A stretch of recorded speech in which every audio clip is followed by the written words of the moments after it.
Hey guys, welcome to today's video. So it is Sunday, January 22nd. I was just at the Cruel Smith Winter Orchid Festival. I was there yesterday. I made a video for you guys. Now, I returned last night. It was a little bit crazy. We went, when I say we, me and Laz, we took a little road trip over there, went to the Cruel Smith Winter Orchid Festival. Spent there the day and came back that same day. 4 hours there, 4 hours back. Do not recommend it. Normally we stay overnight, or I stay overnight at least 1 or 2 days, because I do have my candles up for sale like normally Friday and Saturday. But hotels were not available, and the ones that were available were probably like $500-600. So we decided to drive back, and my body's feeling it this morning. I'm so tired. So my plan for today was to fertilize, and it's super windy, so I'm not going to be able to do that today.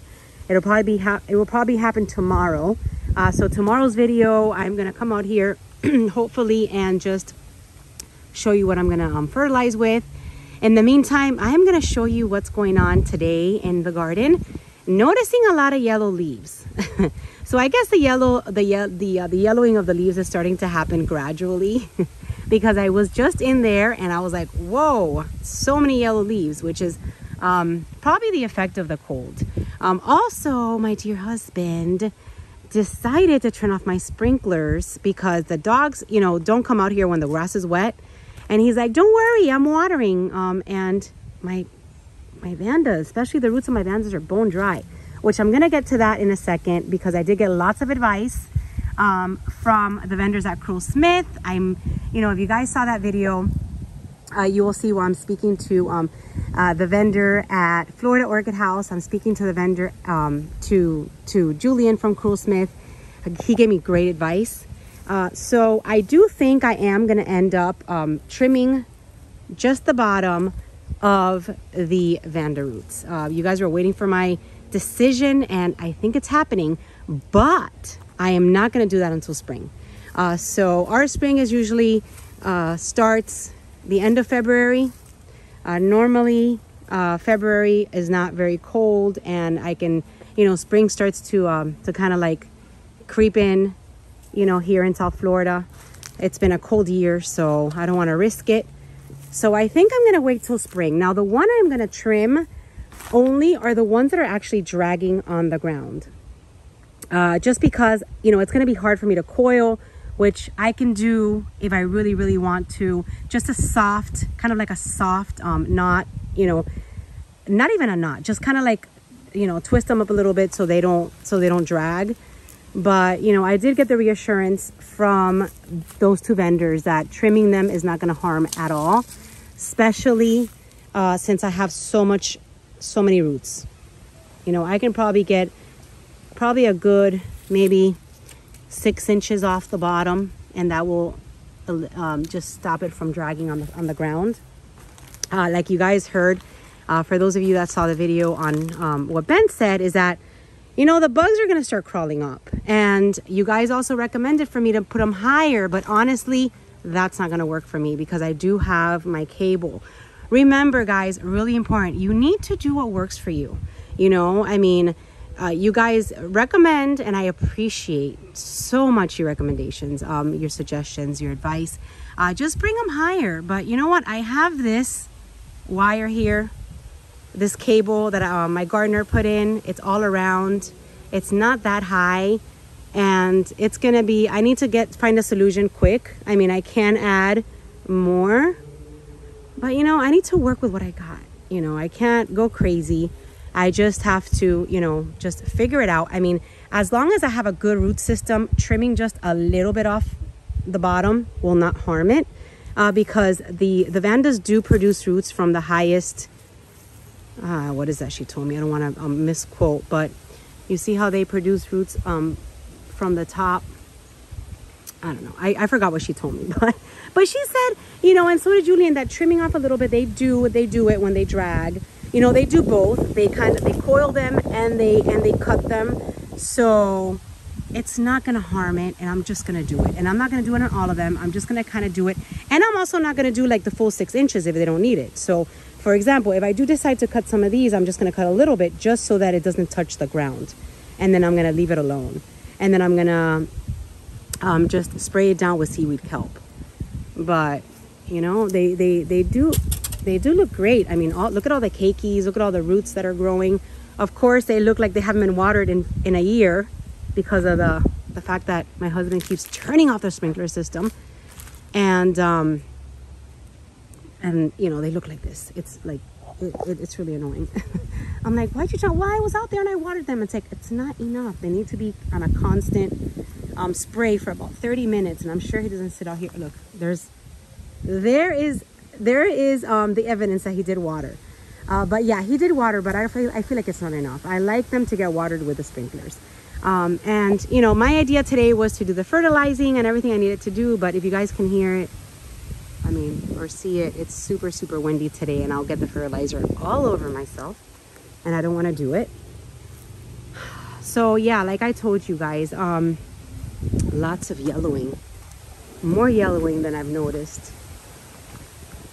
You know, there's some that are just damaged, and I will come out here and start purging just orchids I know are dead. Nothing that looks like it's, you know, it's just yellowing, or no, I'm gonna keep most of my orchids, but whatever I see is completely dead, I'm gonna purge, because I have a few in here that just look like they're, you see, like, what is this? Why is it still here? I need to get rid of, and you know, oh man, look at this one. Yeah, so I'm gonna go through my garden now and just start purging and seeing what has no hope.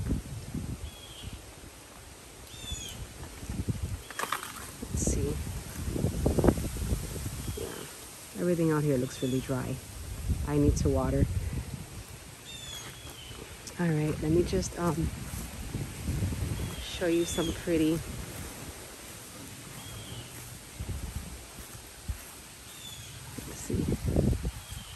This beautiful Walkeriana. I think this is a Walkeriana Kenny something. You know, it's got 3 blooms on her. Absolutely gorgeous, you guys. For those that ask how long, or what I do with the orchids that are on my trees, how long will it take for them to attach, how long before, or how often do I water? The orchids on my trees pretty much fend for themselves. I attach them. This one I attached probably like three years ago. It does bloom every year for about a week. Look at how pretty. But I don't fertilize them. Sometimes when I have extra fertilization, I will do it. Don't fertilize them, just let, you know, them get watered. I don't even know if the sprinklers reach it every morning, but they, you know, they do good. You know, Cattleyas don't need to be watered constantly, and I think that what they're getting from like the morning dew and all that is enough. And I also was speaking, so aside from like the knowledgeable growers, I am so lucky that a lot of my subscribers that watch my channel actually go visit me at my booth and chat. So I did get great advice yesterday from Karen, one of my subscribers. Thank you, Karen. When I go to Cruel Smith, she usually goes stop-saying, because she's in Central Florida. And she did tell me, wait until probably after Valentine's Day to put up your Oncidiums on your trees. Just wait until that, then to start adding, just because, you know, we're probably gonna get hit with another cold front.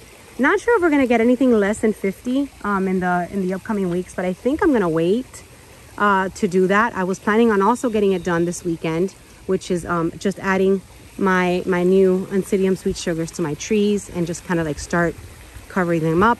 Ophi's having a show on Saturday, so I'm hoping to pick up a few more. And yeah, I will show you guys what I got at Cruel Smith. Did not go crazy. Again, I'm still trying to focus on what I have and make everything out here. Just tend to them and see how they're doing. Forgot to show you guys my Trigoglottis last time, or it's been a while. It's doing okay. It's starting to attach. The roots are starting to grab on. This one I got from RF, you guys. This is my Trichoglottis brachiata, and it's a species. So I'm starting to attach already. Oh, not that much, just a few little roots. I don't want to mess with it. We're starting to attach already. So yeah, this was my daily walk, my daily share. Hope you guys had a great weekend. For those that I saw yesterday at Cruel Smith, it's always such a pleasure to speak with you guys. You guys teach me so much. Oh, my husband's home. I didn't even realize he was back. So yeah, I'm gonna hold up on the attaching for a little bit and show you guys what I got at Cruel Smith, maybe in tomorrow's video. Let me get out here before it gets later and go water. Hey, I thought you were gonna water my orchids. You turned off the sprinklers. Let me go water because out there it's bone dry. So holding off to fertilize till tomorrow. So tomorrow's video, hopefully I'll be out here fertilizing on camera with you guys so you guys can join me. If you guys are fertilizing today, good for you. Get your fertilizing done because spring is coming and you want to see lots of flowers. At least I do. So thank you guys for watching. This was today's video and I will see you soon. Bye.